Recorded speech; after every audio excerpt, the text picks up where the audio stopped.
Lakini kuna mambo mawili Moses Kuria unatakiana ujue. Number 1, unajuaje kwani wewe ndio unapeanaga dawa za HIV? Sasa unaenda ukiweka na line. Ama wewe mwenyewe ndiye dawa. Leo nauliza commission ambayo inaongozwa na Kuria. Inaitwa ya National Integration Commission. Sasa wewe nawe na unajiita mhubiri, kwani unaangaliaga nini? Kama ungeona hii matusi, ustaki huyu wewe unaangalia nini? Ama pia wewe unapelekwa na remote control. Na unajua mambo ya commission zingine ambazo ni constitutional. Wale watu wanasimamia they are not independent. Wewe mtu akitusiana wanaweka. Kwa hivyo tunauliza pia Kuria, chukua hatua kwa hii mtu ambaye anaitwa Moses Kuria. Achukuliwe hatua, na tunataka kuona Kuria ukichukua hatua. Ama kama sivyo hata wewe uhame. Kulingana na mila na desturi za Kikuyu, mtu hawezi tusi mama yake. Kutusi mama yake ni kumvua nguo. Sisi hakuna kitu kitatuogopesha. Na hakuna kitu kitaogopesha wamama. Katika katiba yetu imeandikwa na imenakiliwa vizuri sana. Kuna mambo ambayo hauwezi ukatumia kusema ama kuyanakili kama hauna ukweli. Kuria, tunataka kukuambia hivi. Sisi tuko na heshima hata kwa wale ambao ni wagonjwa, huo ugonjwa unasema. Na umewakosea heshima na kuweka trauma ile ambayo ilikanywa katika katiba yetu na kuweka stigma. Na sisi tunataka kukuambia hivi. Sisi tunaridhika jinsi ya mheshimiwa wetu vile alivyo. Na wewe kama ni daktari uliwahi kumpima na ukaona ako mgonjwa, leta hizo nakala na tunaenda kotini kukashifu haya maneno. Tutacompete na nyinyi na katika huu ulingo wa siasa lazima kukuwe na sanitation ya siasa. Watu waonge maneno ya competition sababu tuko katika competition. Yale maneno yataleta faida katika jamii zetu. Hauwezi ukamkosea mama heshima. Na tunakataa kabisa maneno ya siasa, wanaume kukua wanapiga wanawake. Na hasa kwa maneno.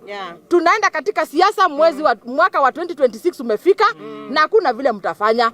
Tutakuwa katika ballot, tutakuwa katika maneno ya uongozi na maneno ya uongozi inatafutwa kwa kupitia sera. Na matamshi ambayo ilitolewa na mheshimiwa Kuria na tumeyasikia na tumeyasoma ni njia moja ambayo ni ya dhuluma za kijinsia ambayo iliweza kuelekezwa mama, na tunajua kwamba dhuluma za kijinsia pia zinaweza kukua zinaelekezwa mpaka wazee.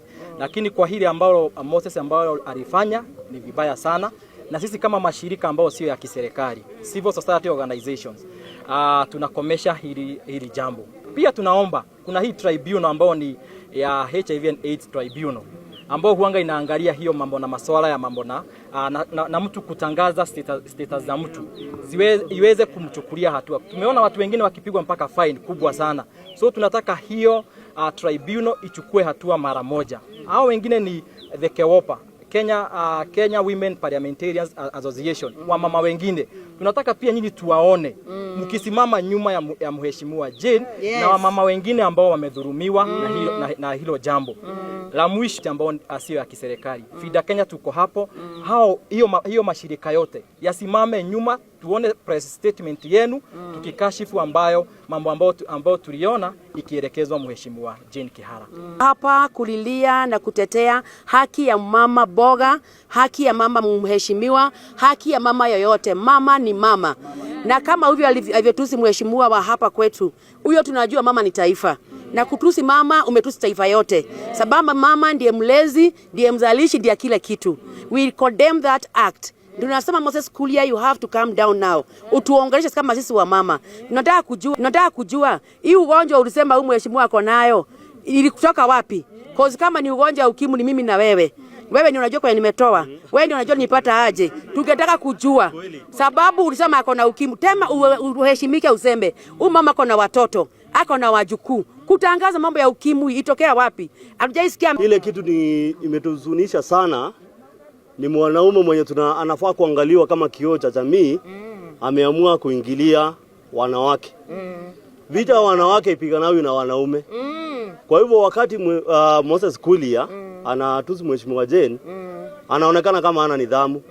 Kwa sababu kama umeanza kutangaza status za mtu na wewe si daktari, na tunajua mtu kama status zake inafaa kuwa private, haifai kutangazwa kama wewe ulipimana ukajua.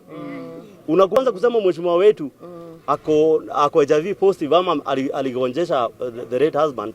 Hiyo ni kukosa heshima na hata watu wanakuangalia wengi katika jamii wanaona kama umekosa nidhamu. Kama ilikuwa masaa mbaya, labda ulikuwa umetumia ile uji ya wasee ukakuwa umepoteza network, unafaa pull down hiyo comment uliandika kwa X na apologize, na hata apologize kwa wanawake wote. Kwa sababu ukituzi mwanamke mmoja umetuzi wanawake wote. Na maongeo haya umeongea, tunafikiria kama ni vizuri, unafaa uchukuliwe hatua hata wewe mwenyewe.